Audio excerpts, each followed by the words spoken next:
اعوذ باللہ من الشیطان الرجیم بسم اللہ الرحمن الرحیم۔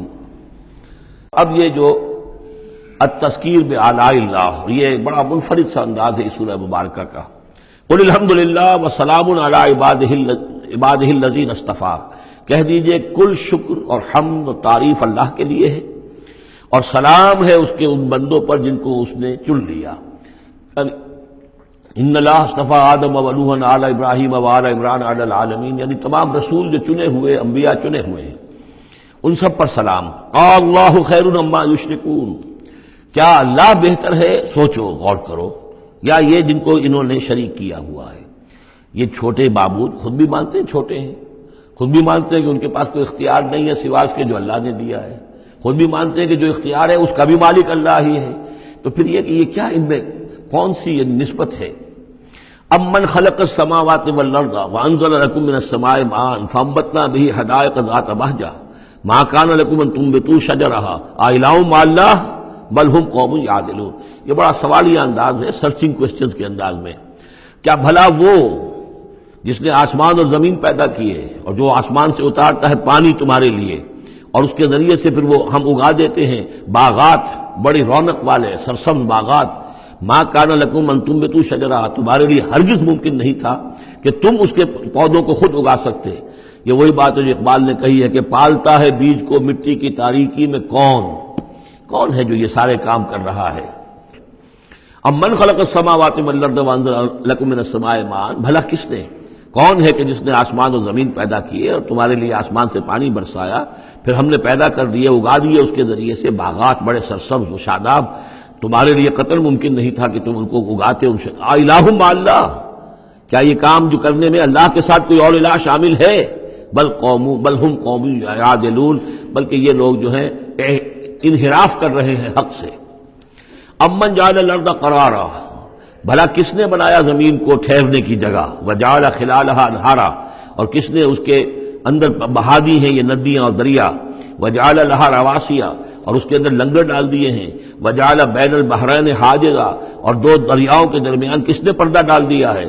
الہ مع اللہ، کیا اللہ کے ساتھ کوئی اور الہ بھی ہے جو اس میں شریک ہو؟ بل اکثرہم لا یعلمون، لیکن ان کی اکثریت اس کا علم نہیں رکھتی۔ ظاہر بات ہے اس کا جواب ان کے پاس یہی ہوتا تھا کہ اللہ کے سوا اور کوئی نہیں ہے۔ اس کو سمجھ لینا چاہیے، اس لیے کہ جو مخاطب تھے ان کے نظریات کیا تھے، ان کے عقائد کیا تھے، ان کا موقف کیا تھا، اس کو جاننا بہت ضروری ہے۔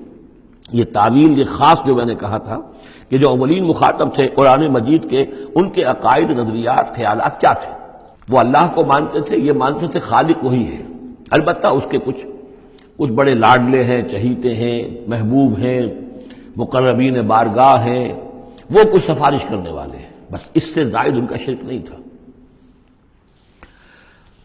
امن یجیب المضطر اذا دعاہ، بھلا کون ہے وہ کہ جو کسی شخص کو جو تکلیف کے اندر ہے، اضطرار میں ہے، اس کی دعا کو سنتا ہے، اذا دعاہ ویکشف السوء، اور اس سے برائی کو دور کر دیتا ہے، تکلیف کو رفع کر دیتا ہے، ویجعلکم خلفاء الارض، اور وہی ہے کہ جو زمین میں تمہیں جانشین بناتا ہے، ایک نسل کے بعد دوسری، دوسری کے بعد تیسری۔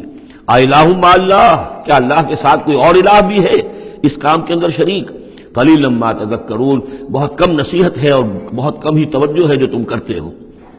امن یہدیکم فی ظلمات البر والبحر، بھلا کون ہے وہ کہ جو تمہیں راستہ دکھاتا ہے اندھیروں میں، جنگل کے اندر بھی، بر میں بھی، خشکی میں بھی اور سمندر میں بھی۔ ومن یرسل الرياح بشرا بین یدی رحمتہ، اور وہ کون ہے کہ جو بھیجتا ہے ہواؤں کو بشارت دیتے ہوئے اپنی رحمت کے آگے آگے، باران رحمت کے آگے آگے ٹھنڈی ہوا کے جھونکے آتے ہیں۔ الہ مع اللہ، کیا اللہ کے ساتھ کوئی اور الہ؟ تعالی عما یشرکون، بہت بلند و بالا ہے وہ جس سے جو شرک یہ کر رہے ہیں۔ امن یبدأ الخلق ثم یعیدہ، بھلا کون ہے وہ جو ابتدا میں پیدا کرتا ہے خلق کو، پھر وہی اس کو دہرائے گا یا اس کا اعادہ کرتا ہے۔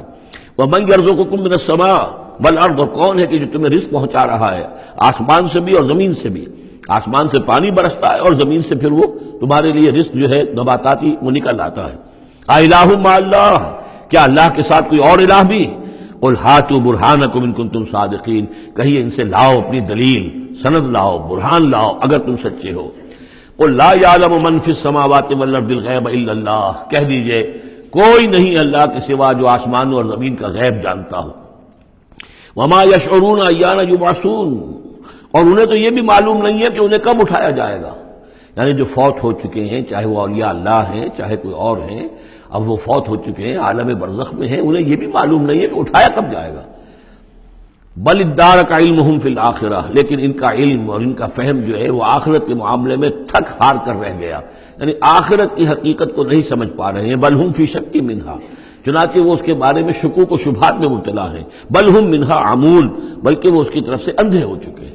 عملاً اندھے ہیں، مانتے ہیں آخرت ہے، جی اٹھنا ہے، لیکن اگر آخرت ہے، جی اٹھنا ہے، اگر اصل زندگی وہی زندگی ہے تو بھلا سوچو تم اس زندگی کے لیے کیا فکر کر رہے ہو. تمہیں کل کی فکر ہے کہ کیا کھائیں گے. اگر پیسے نہیں ہیں تو کس قدر فکر اور تشویش تابنگیر ہو جاتی ہے، اس لیے کہ کل کا پتہ ہے کل آئے گا، کل کا دن آئے گا، اس کے لیے مجھے ضرورت ہوگی. اگر اتنا یقین ہو آخرت کا بھی تو پھر سوچنا ہوگا کہ اس کے لیے کتنی سوچ ہے اور کتنی فکر ہے. وقال الذين كفروا اذا كنا ترابا وآباؤنا أئنا لمخرجون، اور کہتے ہیں یہ کافر کہ جب ہو جائیں گے مٹی اور ہمارے آباء و اجداد بھی مٹی بن چکے تو کیا ہم پھر نکال لیے جائیں گے. لقد وعدنا هذا نحن وآباؤنا، اسی کا وعدہ کیا گیا تھا ہم سے بھی پہلے اور ہمارے آباء و اجداد سے بھی من قبل پہلے. ان هذا الا اساطیر الاولین، یہ نہیں ہے مگر پچھلوں کی کہانیاں ہیں، نقلیں ہیں، وہیں سے یہ بات نقل ہوتی چلی آ رہی ہے. قل سیروا فی الارض فانظروا، کہیے ان سے کہ ذرا سیر کرو زمین میں، گھومو پھرو. فانظروا کیف کان عاقبۃ المجرمین، تو کیسا انجام ہوا ہے ان قوموں کا کہ جنہوں نے اس جرم کی روش اختیار کی. ولا تحزن علیہم، ارے نبی اب آپ ان کے اوپر رنجیدہ نہ ہو. لعلک باخع نفسک الا یکونوا مؤمنین، شاید کہ آپ اس صدمے میں اپنے آپ کو ہلاک کر لیں گے کہ یہ ایمان نہیں لا رہے. فلا تحزن علیہم، اب آپ ان کے اوپر رنج نہ کریں.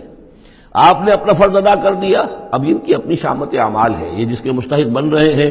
نہ تو یہ کہ آپ ان پر رنج کریں، رنجیدہ ہوں ان کے انجام سے. ولا تکن فی ضیق مما یمکرون، اور جو چالیں یہ چل رہے ہیں اس کی وجہ سے آپ کا دل تنگ نہیں ہونا چاہیے.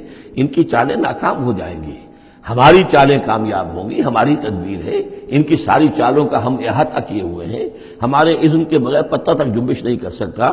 ولا تکن فی ضیق مما یمکرون، یہ سورہ نحل میں بھی لاسٹ بٹ 1 آیت یہ آئی تھی. وَيَقُولُونَ مَتَىٰ هَٰذَا الْوَعْدُ إِن كُنتُمْ صَادِقِينَ، اور وہ یہ کہتے ہیں کہ اگر تم سچے ہو تو بتاؤ یہ وعدہ کب پورا ہوگا، یہ کب آئے گی قیامت اور کب یہ سارا معاملہ ہوگا. قُلْ عَسَىٰ أَن يَكُونَ رَدِفَ لَكُمْ بَعْضُ الَّذِي تَسْتَعْجِلُونَ، اور وہ چونکہ رسول جب آتے تھے تو 2 چیزوں کی خبر دیتے تھے، ایک قیامت کی اور ایک اس کی کہ اگر ہمیں نہیں مانو گے، ایمان نہیں لاؤ گے، ہماری اطاعت نہیں کرو گے تو دنیا میں بھی عذاب آئے گا. تو ایک قیامت ہے اور ایک عذاب.